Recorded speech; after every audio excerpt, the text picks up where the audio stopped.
Algebra 2, Unit 9, Lesson 1, Radical Functions and Equations. In this unit, we're going to look at both radical and rational functions, but in this lesson, we're going to solve radical equations algebraically and graphical.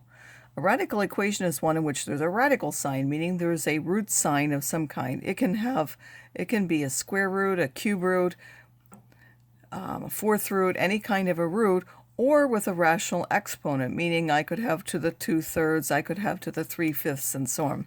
So either it's going to have a sign like this, it will have a radical sign, or it will be a rational exponent where we have a fraction. To solve a radical equation algebraically, we have to isolate the radical or the exponent on one side of the equation by itself without any other numbers with it. Then we're going to raise both sides of the equation to the same power, which is the reciprocal of whatever the fraction is, on both sides.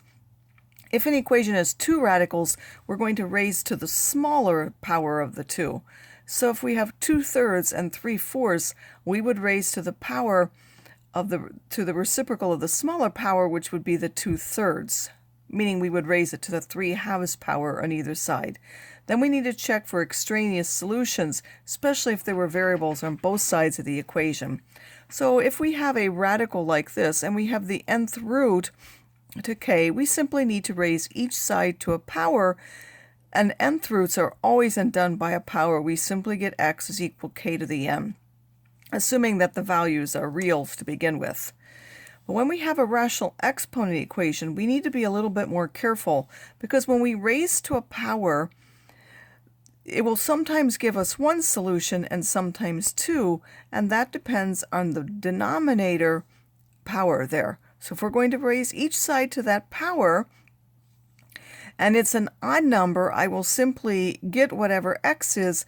But if this is an even root, so this would be like if this were 2 or 4 or 6, so if I'm taking n roots, I actually get absolute value, meaning there are two possibilities. Now one of them may be extraneous, but we still need to write the two and then check whether it's actually a solution. So I have xm over n, and I take the n over mth root, which is the reciprocal of the one I'm starting with.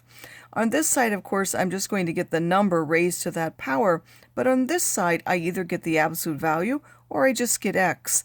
I get the absolute value if I'm taking an even root, meaning the denominator part of the fraction is even, and I get just 1 if that denominator is odd. To solve graphically, we graph each side of the equation as a function and find the points of intersection, as we do for all types of functions. So the examples, we're going to solve different rational radical functions. Here we have the square root of x plus 1 equals x minus 1. Since this is a square root, we're going to square both sides. If it were a fourth root, we would raise each side to the fourth power. If it were a fifth root, we would raise each side to the fifth power. So we're going to square each side. When we do this, in this case, we get a quadratic equation, so we have to use quadratic methods. Sometimes you might get a linear equation or some other kind. You have to use what other methods to solve that based on what kind of an equation you get. Since this is a quadratic equation, I have to take everything to one side and factor if I can, or use the quadratic formula. Since this is factorable, I have factored and I got 0 and 3.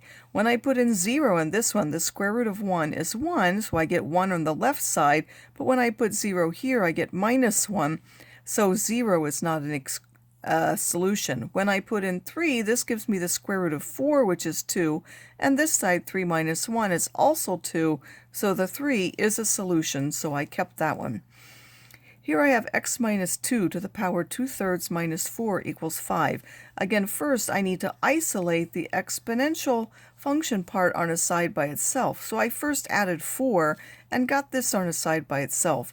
Then I need to take the reciprocal power, so I'm going to raise that to both sides by the 3/2, which is the reciprocal of 2/3 on both sides. Since it's an even root, I'm going to end up with the absolute value. If this were 3, I wouldn't. If it were a 4, I would. If it were a 5, I wouldn't, and so on. Then I'm simply going to evaluate this. The square root of 9 is 3, and 3 cubed is 27. Because this is absolute value, I get two possible solutions to that, minus 27 and 27. So then I have to solve each one of those. I add 2 to that one will give me minus 25. I add 2 to that one will give me 29. If I check and put in here minus 25 minus 2 is minus 27, the cube root of that is minus 3, squared is 9, minus 4 does give me 5. The same is true with 29. If I get 27, cube root of 27 is 3, 3 squared is also 9, so I will also end up with 5. That's why when you have even roots, you may end up with two different solutions there. So now let me quickly run through the guided practice and what you need to do. So first of all, you need to isolate the square root on a side by itself. First, you're going to subtract the 3. Then you're going to divide both sides by the 3. Then, because it's a square root, you're going to square both sides of the equation by to solve. If that gives you a quadratic equation, you need to use quadratic methods. If it gives you a linear equation, you'll have to solve with a linear function technique. This is a cube root. Again, we need to isolate that on a side by itself. First, we need to add the 5 to both sides. Then, because it's a cube root, we're going to cube both sides. And then we'll solve whatever function we get based on whether we get a linear or a quadratic function. This one has two roots. Again, one is the 4/5 and one is the 2/5.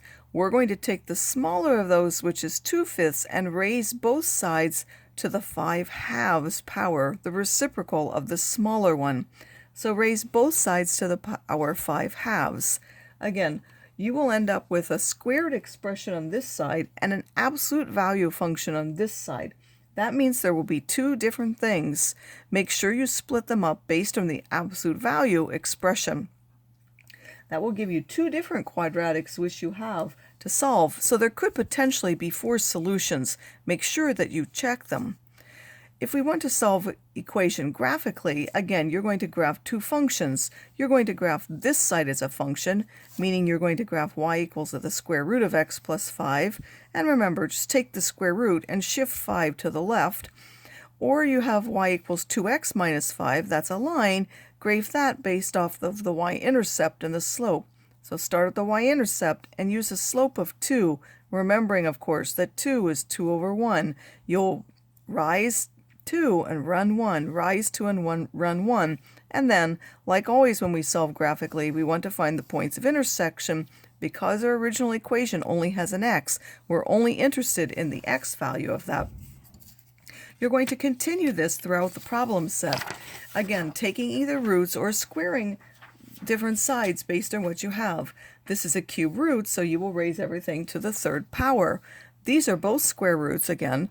You're going to square both sides. Here, again, make sure that you isolate on a side by itself. So anytime when it's not by itself, make sure that you take everything else to the other side first before you raise it to a power. And again, when that root that you're taking is even, make sure that you include the absolute value when you take the root of the absolute value of what's ever inside, because there could be two solutions. And then make sure that you check for extraneous ones as well. Here, because this is a square root of x plus 6, it's best to take that 6 to the other side before you square it. Otherwise, if you squared, you'd end up with radical still in your expression. So make sure you isolate the radical first. Take the 6 to the other side and then solve. This one's already isolated, so you can simply go ahead and square that. This one, because this is just a number out front, it is your choice whether you square both sides first or not. And then again, finding the last two, you're going to solve graphically. Again, you're taking the basic square root function, and in this case, vertically stretching by 2, meaning multiplying everything by 2, or in this case, shifting everything 6 to the left. Here, this is a cube root. Remember that that goes this way and this way. Make sure that you're doing that, and then shifting everything 2 to the right. This is a linear function, and again, for each of these, you're looking for the points of intersection.